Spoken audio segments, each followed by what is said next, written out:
Well, it's Wally Holloway, and I was born the 12th month, 28th day, 1930. My dad bought Gaston Machine in 1949 and started Paul Holloway Machine Company. And I was just a flunky and swept the floor and then worked up into the company till I owned it with Mr. Reynolds that I sold out. They sold out to Holloway America.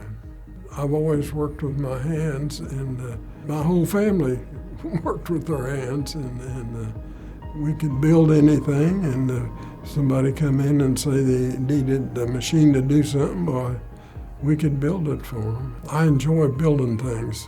My dad especially was good at building and designing things. He put a motor on my wagon. That's when we started that young, and then he put motors on my bicycles, and we had fun.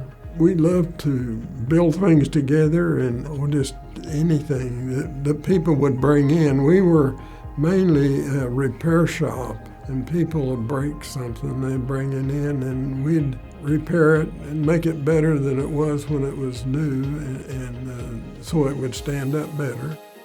The first shop we had was this very small, around 2,500 square foot. There was a glass shop in one part of it, and there was apartments upstairs. And in fact, I lived in the apartment a lot, and I got in trouble because I was building a hot rod, and I'd go up and eat supper, and I'd go back down and work on my hot rod.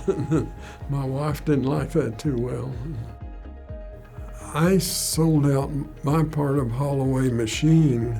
It was a pretty small company, pretty small shop. When I left Holloway Machine, which included United Machinery, we had 50 employees. But it's nothing to compare what like it is now with Holloway America. That's just mind-blowing. Their product is just unbelievable. It just looks like a mirror when you see it.